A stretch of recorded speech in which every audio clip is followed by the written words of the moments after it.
We all have those moments where we just don't feel like we're enough.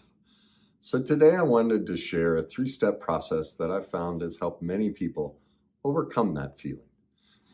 The first step in this process is really simple. Just give ourselves some grace, some forgiveness. Like, life is tough. We're all perfectly imperfect, and we can only do what we know. As I always say, when we know better, we can do better. And let's just be honest. None of us take a single class on how to have a relationship, how to be a parent, how to even love ourselves. School, parenting, we're just not taught those things. We might get a lesson here or there from a friend, family member, even a parent. But we need a true focus on it. So give yourself grace. You can't be blamed for doing something you weren't even aware of. And a perfect example of this is, I wrote about this story in my book, Your Journey to Success. It's actually a girl who would, for a long time, she'd cut my hair, and she knew what I did for work. And every time I'd come in, she'd tell me about the latest situation with the man she was seeing, and would go on and on about how awful it is and how it's just not working out. And I'm just giving up on men, and I've just had it. And at one point she's like, so what do you think? It was the first time she'd kind of opened the door to maybe some feedback, because normally I just listen. I mean, nobody likes to be told what to do. Most people just want to be heard. Well, this time she kind of opened the door, and I said, I find it fascinating that none of us learn any of these dynamics about codependence or love addiction or love avoidance or relationships, what true healthy love looks like. Yet we all go into a relationship with the expectation that everybody knows, and they should just know what I want and give it to me when I deserve it. And as I said that to her, she was kind of nodding, and I said, but I find it fascinating that our hair, something that no matter how badly it gets butchered, it'll grow back perfectly on its own. But the government won't even allow anybody near it unless they have a license.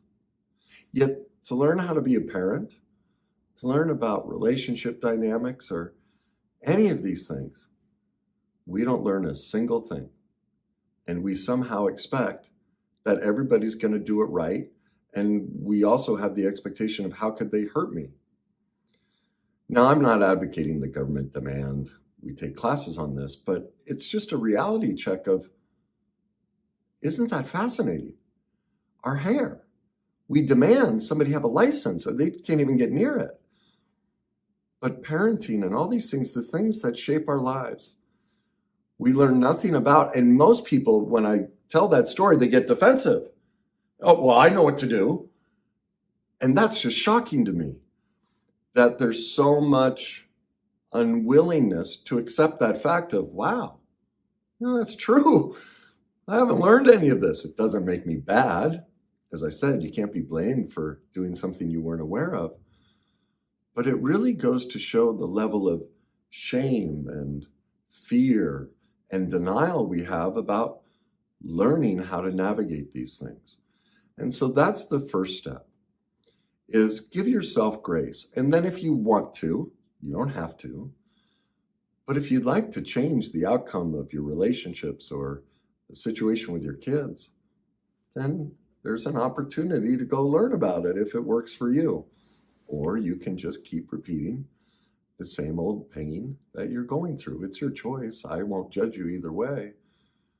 But it's not going to change unless, one, we forgive ourselves, and then behind that, we put a plan in place to learn, to gain new knowledge so we can develop new skills, which eventually become a tool to become the parent we want to be and have the relationship we all deserve. So that's step number one. Now, step number two has to do with affirmations and accomplishments. Now, we all know, do affirmations, but one of the things I don't really hear people talk about, which is key to making affirmations and accomplishments work. Yes, they talk about say things you like about yourself and write them all down, and those are all valid. But the secret is this. We have to feel it. Thoughts don't change us. Feelings change us. It's like I talk about. Everyone will say you have to believe in yourself, but no one's ever explained how we create belief in ourselves. Well, it's simple. Belief is when your feelings and your thoughts line up. Think about it.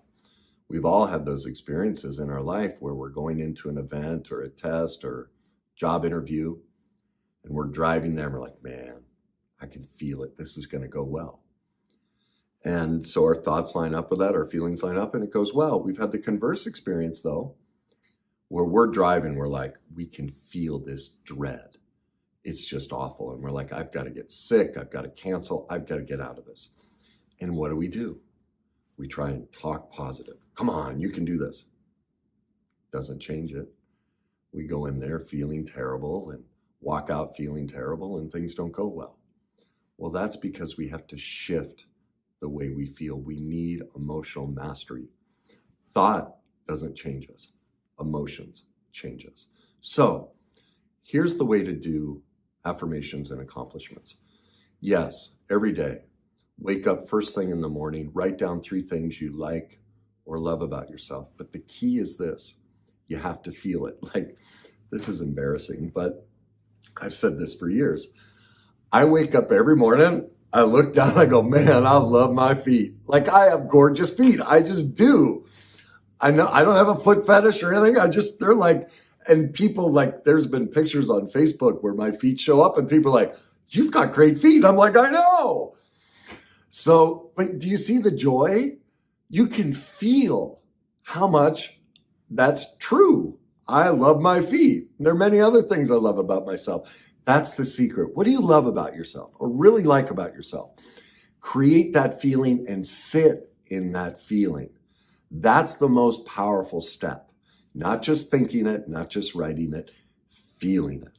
So every day, pick 3 things you just love about yourself. Now, there are going to be aspects of yourself that you're not quite there on. Like for me, I played pro sports. I always had a great body. Well, I mean, for 55, I look great, but I don't want to spend 3 hours in the gym anymore. But I remember what my body used to look like, so I can't stand in front of a mirror and go, man, I love my body.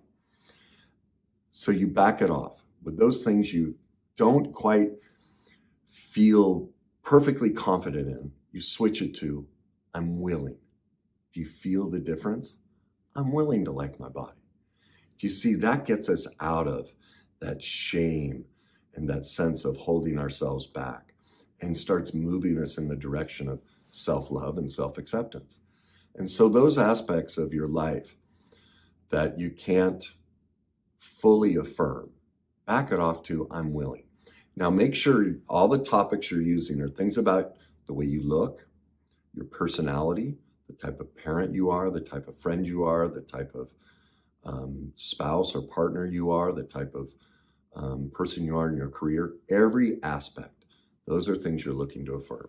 Now, when it comes to accomplishments, it's a little bit different. At the end of the day, just write down 3 things you accomplished. Most of us spend the end of the day laying in bed going, God, I didn't get anything done. I'm such a piece of blank. And the truth is, we've accomplished so much more than we've ever given ourselves credit for. Like I have one university student, Zyra. She literally keeps a sheet with her all day. And she writes down everything. I had a glass of water. I went to the bathroom. Like, she acknowledges every single little thing she does. And if you are feeling like you're not enough, I would really encourage you to do what Zyra does. Start noticing and giving yourself approval and affirmation for all that you accomplish, okay? The final step is something called titration. Because if we don't feel like we're enough, we're really stuck in what's called complex PTSD. We have old trauma feelings that are getting in the way. So we need to learn to vacillate in and out of that. So my suggestion is you sit in that feeling of I'm not enough for 30 seconds and really focus on where you feel it in your body. And then for 30 seconds, ask yourself, what if I switched out of this? What if I moved a little bit in the other direction that I was enough? What does that feel like? Notice that in your body. Sit in that for 30 seconds. then go back.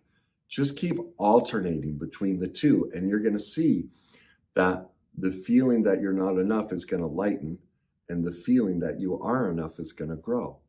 And that will learn to get you out of this stuck, really PTSD state of feeling like you're not enough. Okay?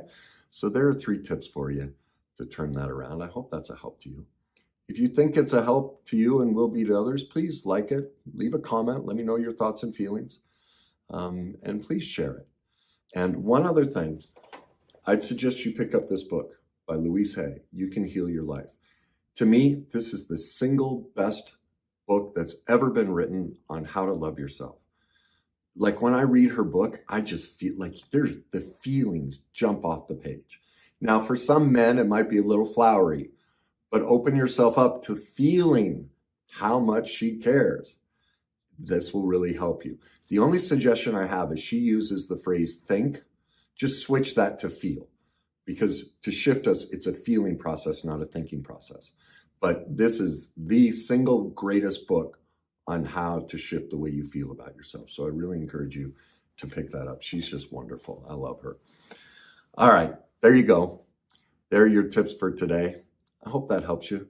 And as I always say, just keep enjoying the journey.